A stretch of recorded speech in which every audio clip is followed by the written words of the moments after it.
Being told by your mum at 15, 16 years old has breast cancer is one of the biggest lockdowns that one can face, I imagine. So what was going through your head in that time? Fear? Yeah, I guess understandably, I mean, it was, life-altering news. I mean, in my head, I'm only young. I've just been told this. And straight away in my head, I'm like, well, already I don't know my dad. I don't have my dad. And, straight away, no matter what the situation is, like you hear cancer and you instantly assume the worst. Like I'm sure everyone does that. You hear that and you're like, oh, that's not good. I mean, so, and when I was told that, I was like, I think I remember I was like, right. And I took I think probably a couple of minutes, maybe a few minutes of just sort of standing there like, don't really know how to process the information, in all honesty. And then, it sort of hits and we did the whole, got very upset and we all did the, a group cry and got together and spoke about everything. And it was like, okay, but, we've said you've got it, but, we're not, again, this is a knockback. She was experiencing the same sort of knockback that I was experiencing where like, yeah, you've been knocked down, but like, it's not done just because you get a diagnosis for something, right? So straight away we were like, I guess we're a motivated family. And we were like, well, what can we do? How come, can we beat it? What's going on? I guess this is, well, I guess a little bit more messed up, I suppose, in that about a year later, she actually got the all clear. And then within, I think 3 or 4 months of the all clear, she went back for a checkup and somehow it was terminal, had spread all over the place. And it went from being, oh my God, we've beaten it, we've done it, to very quickly being like, no, we haven't. And now like, we can't. Like it stopped being a case of like, can you beat it? And was more a case of prolonging life, I suppose. So I think I was 17 when I was told that, and I'd sort of gone back to college. I was at college. I dropped out when my mum got the news or when she was getting sick because I just wanted to focus on, being at home and being around. Then when we got the all clear, I actually went back to college, and then obviously we got the terminal prognosis. So I dropped out again because I wasn't in the right headspace to be trying to take exams, and realistically, I didn't want to see anybody. I wasn't a super social kid at this point, and the last thing not in like a negative way, but I think there's a lot of people that feel the same way when everyone's like, oh, I'm so sorry to hear that. Like I hope and it's tough to hear all the time because you're just having a constant reminder of like, oh, something horrible is happening.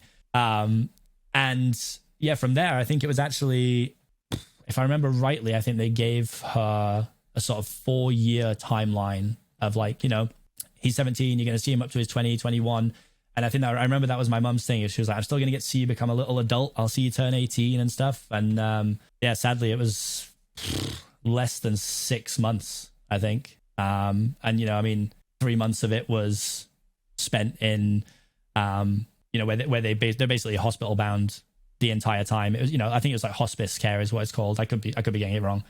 And so, it was a lot of visiting and the hospice were fantastic and they, really looked after her and, there's only so much that they can do. And I remember I would go and visit her and, it was just getting more and more upsetting every time I visited her. It was, seeing someone change, not even just, at first it was like physical changes and I'd be very aware that, she was changing because of what was going on. But, eventually it starts to affect them like mentally as well. And, it got to a point where like I really couldn't even fathom going to visit, which sounds horrible to people listening. But I think when there's a point where you're like, you want to preserve the current memory that you have of a person. And that's very hard to do if you keep going and seeing them deteriorating in a faster fashion, to the point where I actually didn't go like with my family when she was being like dressed for burial and stuff, because I was like, I don't think I could have recovered from that. For me, I don't think I could have like gone and seen that and bounced back. And I actually still remember I was sat upstairs. Again, big gamer. I was sat playing the Xbox at the time, and my grandma came upstairs and like just sat with me and was like, she was like, yeah, I just wanted to come and let you know, like we just got a call, like, like she's gone. And I was like, okay, like thanks for telling me. And like she went downstairs and I sort of sat, I think, numb for 20, 30 minutes trying to work out what to do. It's a horrendous situation to be in. I mean, again, I was 17, sort of turning 18 at this point. So I remember I was playing a game on the Xbox, and I turned it off, turned the Xbox off. I just sort of sat there for a while, and I was so, there's no way to describe the level of sadness that you experience at being given news like that. And I remember thinking to myself, like, well, what's the opposite of, like, being sad? How can I get to that as quick as possible? And I remember I just basically watched, like, non-stop stand-up comedy for like 5 days.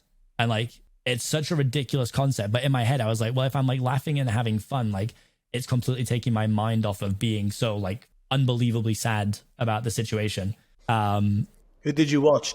Michael McIntyre. Yep. That was the go-to. I mean, at the time too, I know, we're talking 10, 11 years ago, maybe. So, like, I'd say it was probably at peak. Everyone was sort of finding out about Michael McIntyre. So I remember thinking it was, like, the funniest thing. I was like, I'm just going to put it on. I'm going to put on any comedy special he's ever done, any comedy show he's ever done. I did all the stuff that sadly you have to do after those things. And I went to, the funeral, and, I was born in Doncaster, but I grew up in a really small town called Goole, which is actually just outside. It's maybe 15 miles outside of Doncaster. Real small town vibe, 18,000 people. Everyone knows everyone. And, like, my family had been there for years. My grandma ran pubs in the town for years. So, like, my family, like, name was sort of like, oh, like, everyone sort of knew one of the Knights. Like, someone knows someone there. So, what I guess was so nice to see is that, I knew my mum was a good person. Like, I mean, everyone would say that about their own mum, I'm sure. But, you see it in the way that the community responds to something like this. And, the community came together and did a big charity auction, and loads of local businesses. And I think it was like Hull City sent some, like, football tickets out. And, we basically did this big charity drive where we raised an absolute bunch of money. And then, that it was basically like they gave me some of the money when I turned 18, and then some of it went towards, like, charity causes, and then some of it has been sat in an account for my sister, who actually is about to turn 18, which is super, good God, like, horrendous. That makes me feel so old. Then it's one of those things where, like, I understand, and I'm very aware that I have had an upbringing that some people couldn't get past, and that some people couldn't bounce back from. And I think a lot of what helped me get through it is knowing, like, well, like, now I always think about it and I'm like, what would my mum think of, like, what I'm doing? Or, like, what can I do that would, like, make her proud? And, like, what's, like, her legacy gonna be lived through me? And first of all, she'd absolutely tell me I'm a mug for moving to London, without a doubt. Because she's just northerner through and through. So without a doubt, she'd be like that. But I know that she'd be proud of, like, what I achieved, however I achieved it. And, I think that's one of those driving forces, is that, like, well, now I really want to make something of myself now.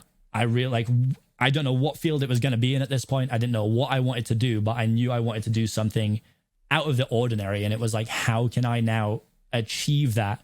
And how can I live, like, my life as if I'm almost living it for two people now, where, like, I want my legacy to be a representative of, like, the hard work she did in the short time she had in raising me, and the kind of person that I can become, and, like, what I can do.